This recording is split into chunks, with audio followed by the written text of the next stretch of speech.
Issues of digital citizenship in the classroom. Digital citizenship represents a major component of education in a modern setting. Students and faculty must be able to navigate a digital workspace that is rapidly evolving, and educational practices must evolve as well. Areas of focus should include, but not be limited to, digital safety, media and information literacy, digital well-being, and social responsibility. Guiding questions. What can schools do to prepare students for their roles in a digital community when learning targets and instructional outcomes are not clearly defined? What challenges might arise from implementing digital citizenship curriculum, knowledge base, and skills progression for implementation yet to be identified?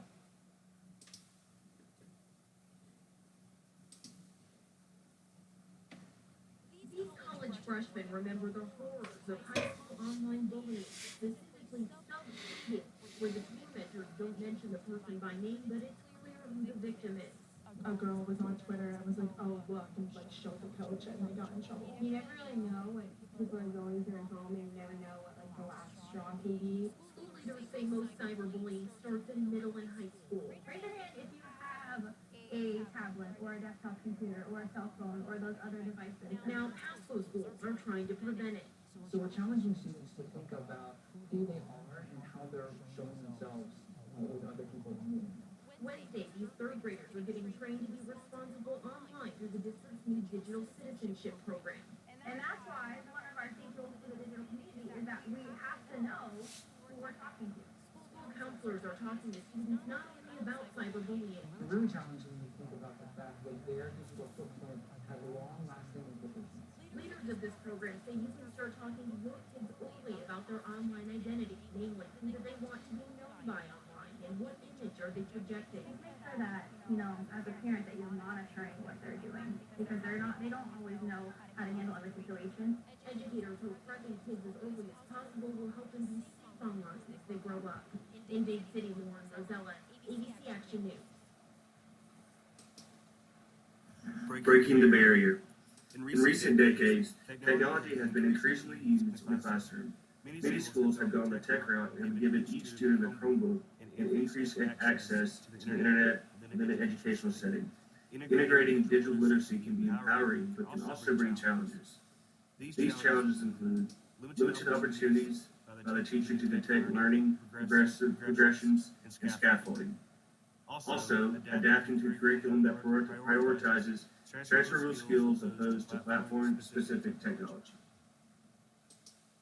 Challenge number 1, limited learning progression and scaffolding. Maxson argues that in digital education, there is a lack of outcomes for students that was outlined by the learning standards within a content area. There is no clear standard of digital citizenship that students should be at by a certain grade level, decreasing the ability to track progression. Challenge number 2, emphasizing transition skills. By teaching the skills of the digital literacy, students will be able to adapt to changes in technology. The more students know about digital citizenship, the more adaptable students will be when changes are made to the curriculum.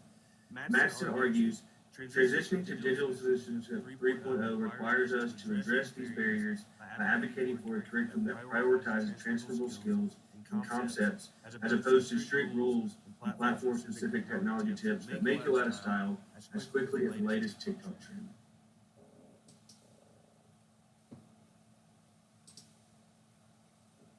Digital citizenship education for high school students is a critical aspect of teaching young people how to use technology safely, ethically, and responsibly. It encompasses a range of topics, including online safety, cyberbullying, digital footprint, media literacy, and responsible social media use. The need for digital citizenship education arises from the fact that technology is now a ubiquitous part of modern life, and students need to know how to use it responsibly. High school students are increasingly using technology for schoolwork, socializing, and entertainment, and they need to be equipped with the skills and knowledge to navigate the digital world safely. Digital citizenship education is important because it helps students develop the skills and awareness necessary to be responsible and ethical digital citizens.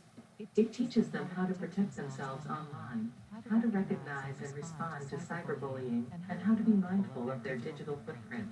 Additionally, digital citizenship education helps students develop critical thinking and media literacy skills. They learn how to evaluate online information and how to recognize fake news, propaganda, and biased content. These skills are essential for academic success and for functioning as informed citizens in a democratic society.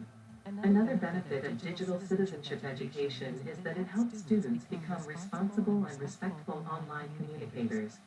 They learn how to engage in constructive and respectful online discussions and how to be aware of their tone and language when interacting with others online.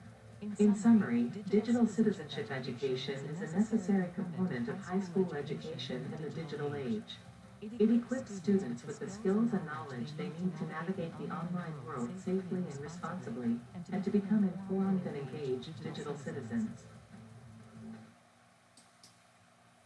Opportunity number one, integrating digital literacy in the classroom. Many students today use technology devices in instructional settings such as Chromebooks, iPads, or MacBooks. Implementing digital citizenship through online assignments can force students to think critically and also creates discussion in regard to digital citizenship and the content. Examples of maxims can be seen in the attached chart. Opportunity number two, study/build frameworks and progressions. Because there is not a standardized framework of how digital education is tracked, school administrators would be capable of developing a framework to track and collect data. By creating a framework, teachers would be able to track and detect student progress. An example of a framework can be seen to the right. I'll be discussing strategies to resolve issues in P-12 schools. I'll start with strategy one, which is integrate digital citizenship into daily instruction. The why is because teachers often view it as one more thing, and students don't see its relevance.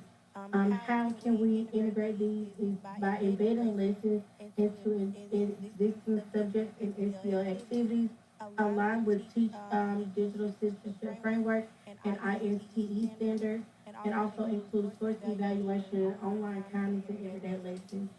Examples is integration with SEL programs and classroom routines, also consistent expectations across grade levels.